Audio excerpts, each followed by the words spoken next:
The children weren't crying anymore. Snow had already crusted over their coats, turning small shoulders white and still.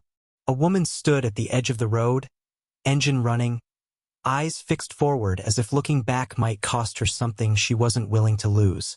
That was when a dog growled low beside a man who hadn't planned to stop. The road was barely visible beneath the snow, just a narrow cut through pine and shadow. The truck slowed because the dog slowed. No command, no sound, just a sudden tension in the leash and a low, instinctive pause that told the man something ahead didn't belong to the storm. He saw the children before he understood what he was seeing. Two small figures near the ditch. One standing, one slumped. Snow had already begun to settle into their coats, clinging where warmth should have been. They weren't crying. That was what unsettled him most. He pulled over and stepped out, boots breaking the crusted surface. The cold was sharp, but familiar. The girl watched him approach, eyes wide but steady, her arms wrapped tight around the smaller boy. The dog moved ahead slowly, stopping a few feet away, sitting without being told. The man crouched, keeping his voice low. "Hey, you okay?" The girl nodded once. Her lips trembled, but she didn't speak. Behind them, tire tracks curved back toward the road. Fresh, clean, intentional. He followed the tracks with his eyes and saw the car idling ahead. A woman sat inside, hands locked on the wheel, staring straight forward. She didn't wave, didn't step out. The man straightened. Something old and heavy settled in his chest. He had seen this kind of silence before. He took off his jacket and wrapped it around the boy first, lifting him just enough to feel a faint heartbeat through layers of soaked fabric. Alive, cold, too close to the edge. The girl flinched when he moved, then relaxed when the dog pressed its head gently against her knee. She rested her hand there without thinking, fingers stiff, searching for warmth. "She said to wait," the girl whispered. "She said she'd come back." The man nodded once. He didn't ask who she was. He already knew. He guided them toward his truck, positioning his body between them and the wind. The dog followed last, watching the road, watching the car. The woman finally stepped out. "You don't have the right to take them," she said. Her voice was sharp, defensive. "They're fine." He turned slowly, calm, measured, the kind of stillness that made excuses sound thin. "They're hypothermic," he said. "Another few minutes and this ends differently." She crossed her arms. "You don't know what's going on." His dog growled low. Not aggressive. A warning. The man raised a hand. Silence returned. "I know you left them," he said. "And I know what happens if no one stops." He pulled out his phone. "State police," he said evenly. "Two minors. Exposure. Suspected abandonment." The woman's face changed. "Emma." The heater ran high as the children sat inside the truck, wrapped in blankets. The boy stirred, coughing weakly. The girl watched everything, eyes sharp despite the cold, as if memorizing the moment in case it vanished. The dog lay across the floor, body angled protectively toward the door. "What's your name?" the man asked her. He nodded. "I'm Mark." It wasn't his real name. It didn't matter. Outside, the woman paced, phone pressed to her ear, voice rising and falling in short bursts. He didn't listen. His focus stayed on breath, warmth, and the steady rhythm of life returning to small hands. When the cruiser arrived, lights muted by falling snow, the woman rushed forward, words tumbling fast. The officer listened, then looked past her, at the truck, at the children, at the dog. The man stepped out, hands visible, posture controlled. He answered questions briefly, clearly. Years of discipline showed in every movement. The officer nodded once. "Ma'am," he said to the woman, "turn around and place your hands behind your back." Her protest came late and hollow. The man didn't intervene, didn't speak. Justice didn't need help. The cuffs closed with a soft click. No shouting, no drama, just consequence settling into place. Snow dusted the woman's shoulders as the officer read her rights. She stopped arguing halfway through, eyes unfocused, as if the weight of what she'd done had finally reached her. The man watched until the cruiser pulled away. Only then did he breathe out. Inside the truck, Emma pressed her forehead to the glass, tracking the fading lights. "Is she in trouble?" she asked quietly. "Yes," he said, "but you're safe." That seemed to be enough. She leaned back, exhaustion finally winning. At the station there were forms, blankets, warm drinks. A social worker with tired eyes and practiced kindness. The man stayed until the children were settled, until the room felt steady again. As he stood to leave, Emma reached for his sleeve. "You stopped," she said. "You didn't drive past." He met her eyes. Some things don't get left behind.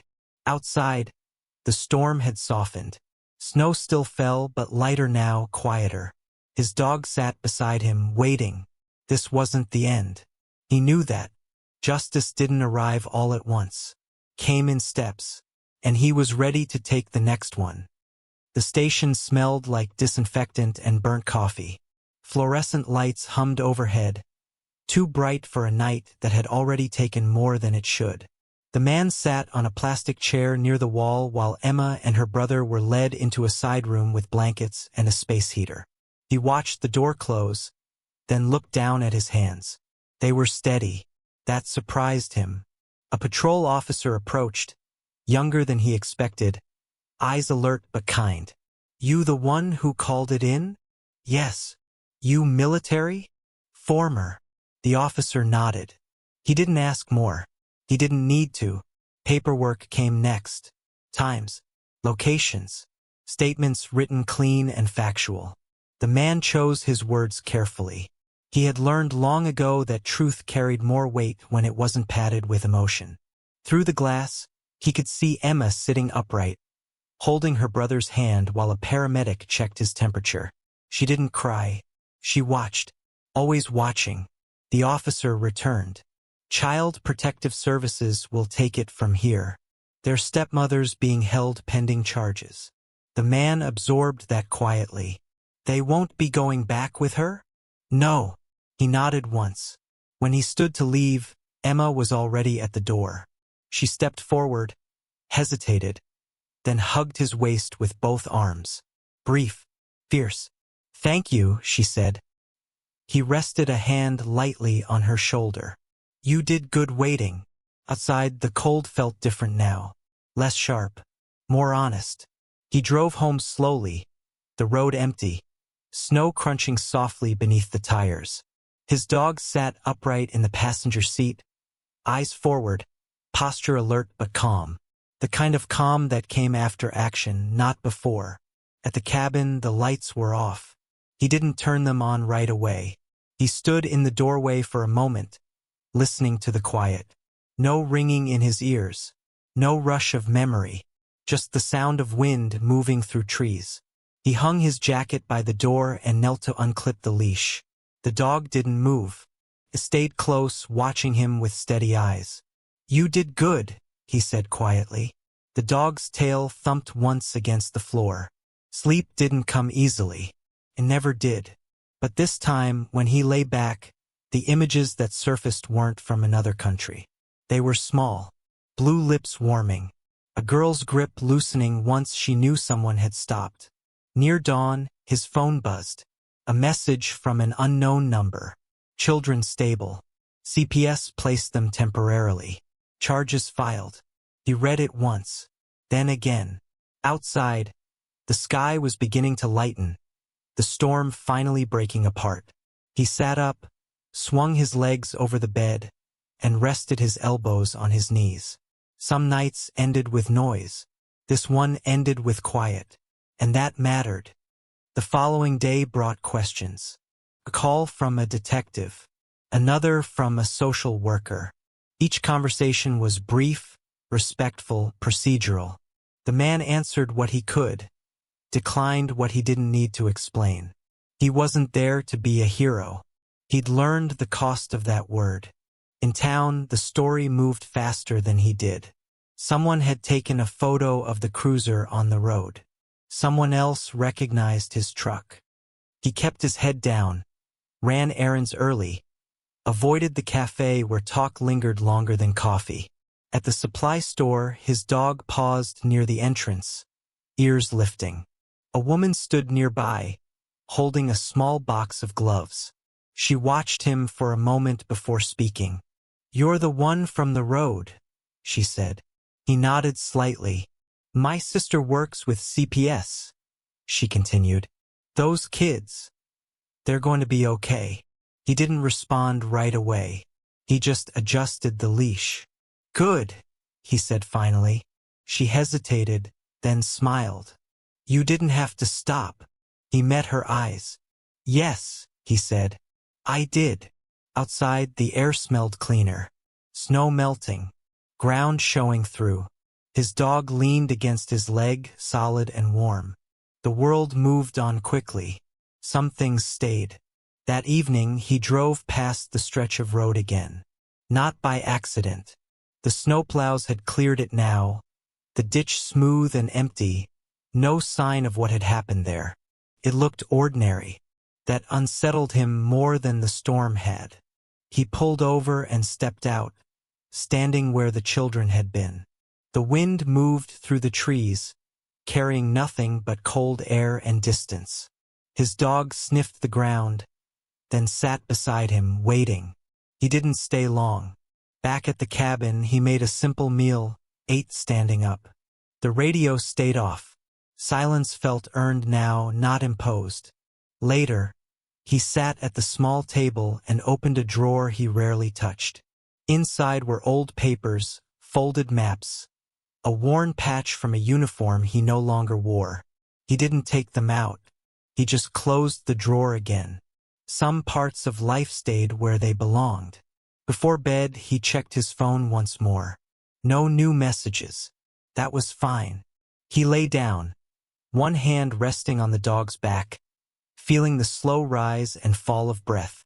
Outside, snow began again, light and patient. Tomorrow would bring more questions, more steps.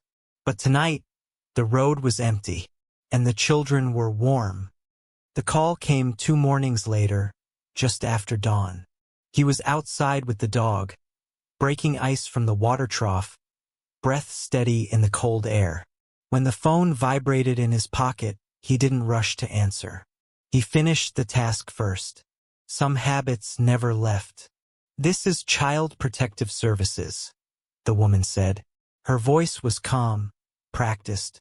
"I'm calling about the children from Route 9. He leaned against the fence, the dog pressing close to his leg.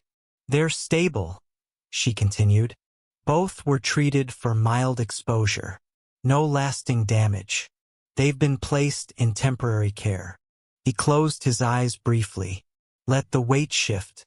"There's something else," she added. "The girl asked if she could see you again. Just once. She said she needs to know you're real." Silence stretched. He watched the dog sniff the ground, tail slow, thoughtful. "I'm not family," he said carefully. "We understand," the woman replied. "This wouldn't be about attachment. It's about closure." He exhaled through his nose. "When?" "That afternoon." The meeting room was small and warm. Emma stood when he entered, hands folded tight. She didn't smile. She studied him. "You came," she said. "I said I would." She nodded, satisfied.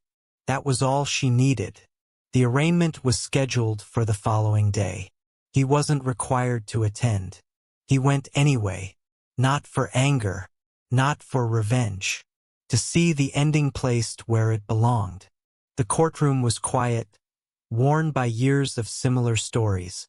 He sat in the back, hands resting on his knees, posture straight. His dog waited outside with an officer who didn't ask questions. The stepmother stood at the front, shoulders stiff, eyes fixed on the floor. She didn't look toward him. Not once. The charges were read plainly. Child abandonment, endangerment, exposure to extreme conditions. No adjectives. No drama. Her attorney spoke of stress, of circumstances, of mistakes.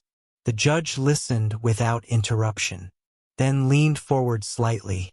Children are not objects you set down when life becomes inconvenient, he said. His voice was even, final. Bail is denied. The sound of the gavel was soft but absolute. As she was led away, she turned at last. Her eyes met his briefly. There was no fury there, only something empty and frightened. He didn't respond. Outside, the dog rose the moment he appeared, leash ready, eyes steady. Justice didn't feel triumphant, felt complete. The town didn't change after the arraignment. Snow still lined the roads. Cars still passed without slowing. That was how it usually worked. Justice rarely announced itself. It moved quietly, then stepped aside. He returned to routine. Early mornings, long walks, the dog always a few steps ahead, scanning, listening. At the shelter, the coordinator asked if he could help with dogs that struggled around people. The ones that froze or snapped without warning. You don't rush them, she said. They calm down around you. He shrugged. I wait. That seemed to make sense to her. He worked without speaking much. Sat on the floor. Let the dogs approach when they were ready. His own dog stayed close, steady as a metronome, setting the tone without effort. One afternoon, a social worker stopped by. She recognized him immediately. The kids are adjusting, she said. They don't ask about that day as much anymore. He nodded once. That's a good sign, she added. It means the fear didn't stick. He watched a nervous shepherd mix finally lie down for the first time since arriving. Good, he said quietly. That night, he sat on the porch, the dog's weight warm against his boot. Snow fell lightly, more memory than threat. Some things had ended. Others were just beginning. Spring arrived without ceremony. Snow thinned along the shoulders of the road, revealing dark earth beneath.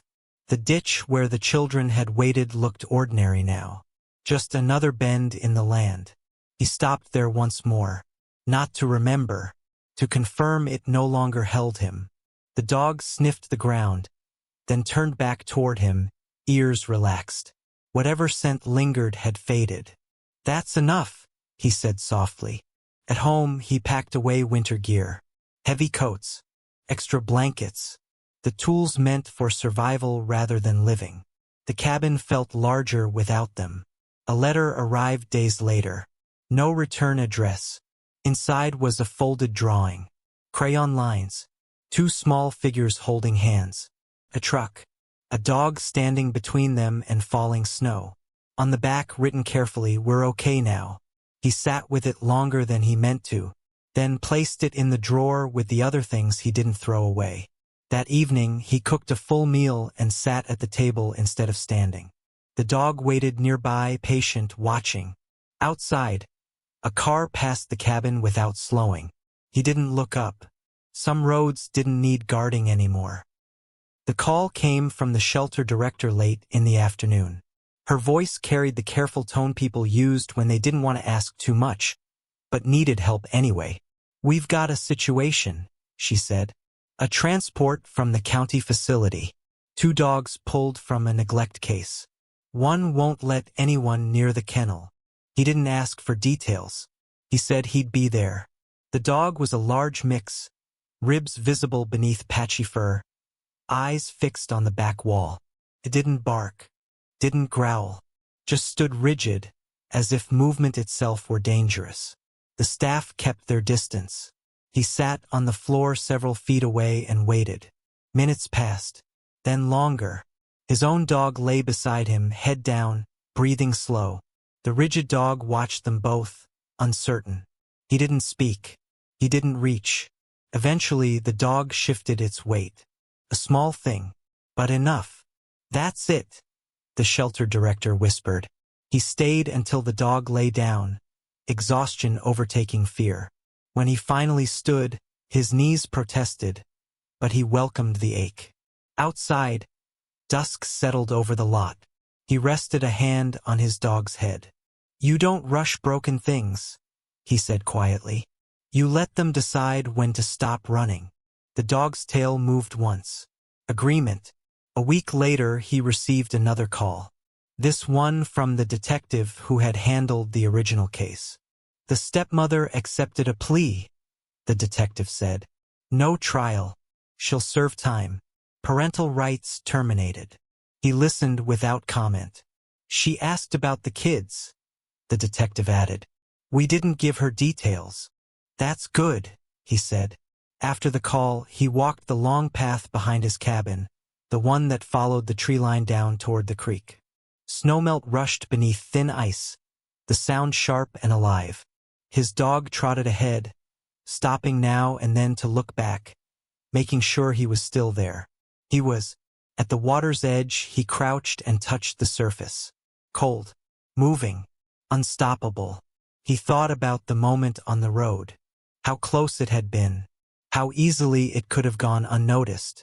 He hadn't planned to be there. He rarely planned anything anymore. But some roles didn't need planning. They waited for someone willing to answer. He stood and turned back toward home.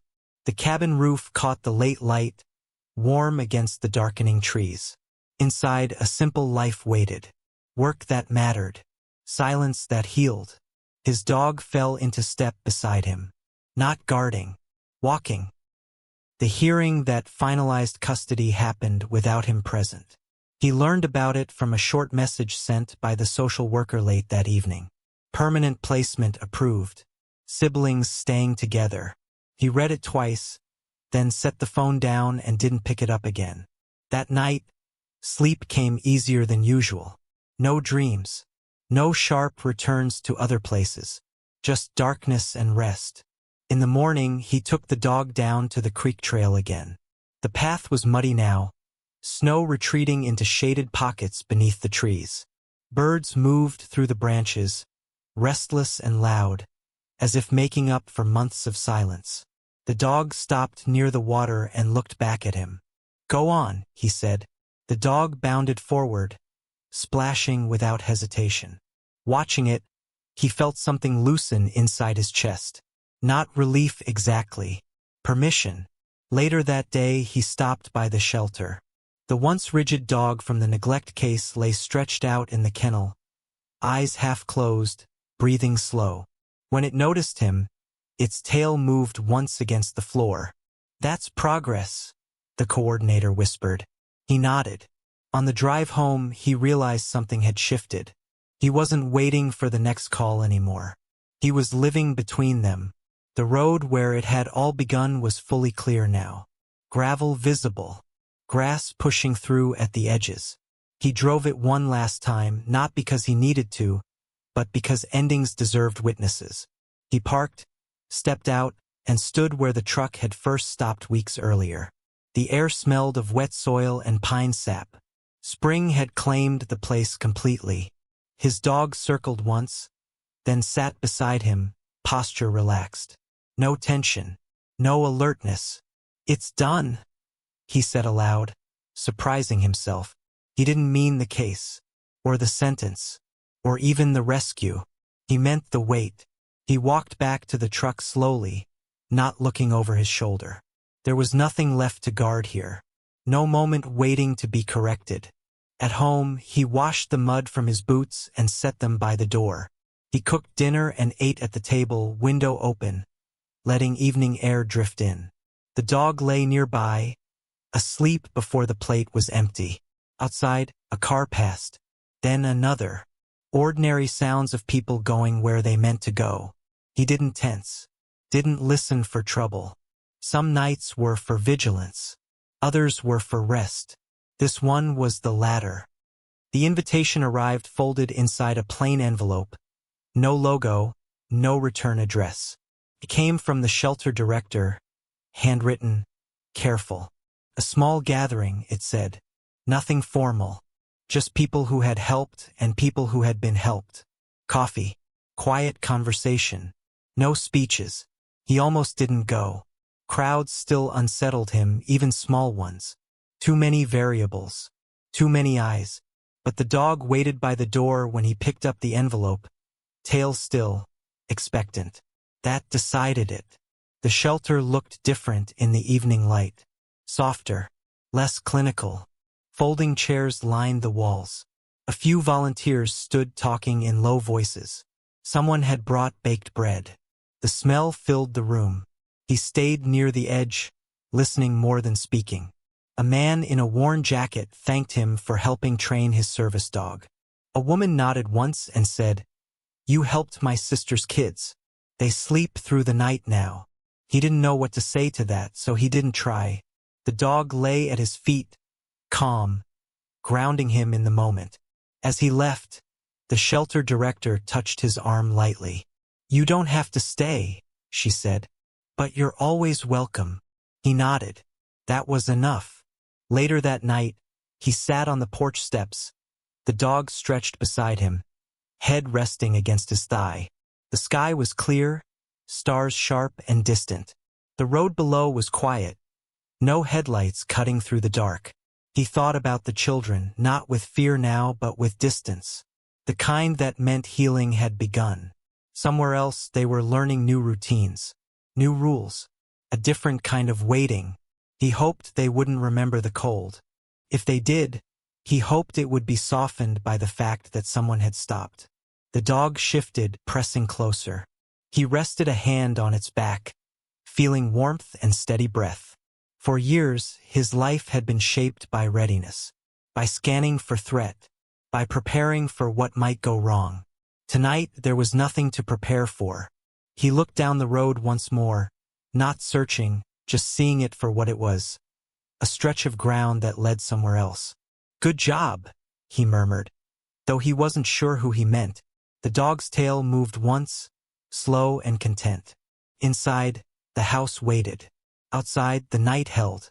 Some stories ended loudly with applause or anger. This one ended quietly, and that felt right. The final update came without ceremony.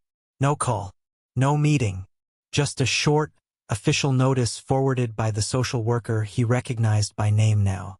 Case closed. Permanent placement confirmed. No further action required. He read it once, then set the phone face down on the table. Outside, morning light filtered through the trees, catching on new leaves that hadn't been there weeks earlier. Spring had settled in fully. The world had moved on the way it always did. He took the dog out early, following the familiar trail beyond the creek. The ground was soft underfoot, damp with thaw. Birds lifted from the brush as they passed, startled but unconcerned. At the far bend where the trail narrowed, he stopped. Not because he needed to, because he wanted to mark the moment. "This is it," he said quietly. The dog looked up at him, ears relaxed, tail still. He thought about how close the line had been, how easily the road could have stayed empty, how often it did. He hadn't changed the world. He knew that, but he had changed the direction of one moment. And sometimes that was enough. He turned back toward home, not lingering. The dog fell into step beside him, no leash needed. They walked on.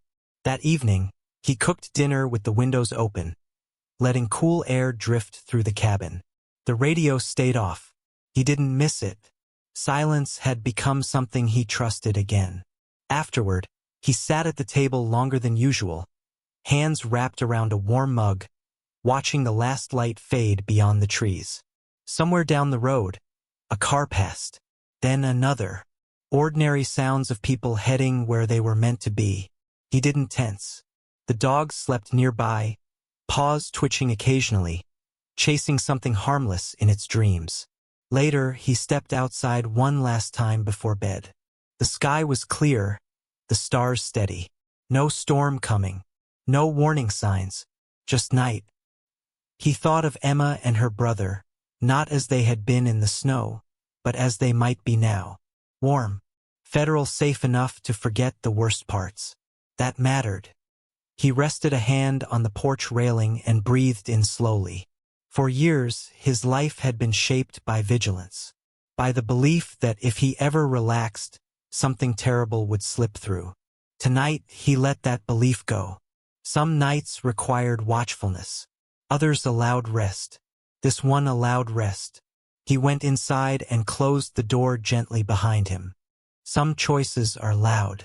Others happen quietly on empty roads in moments no one plans for. If this story stayed with you, let it stay a little longer. Press the like button, subscribe and bell icon if you want more stories like this. And tell us in the comments what this one meant to you or where you're watching from.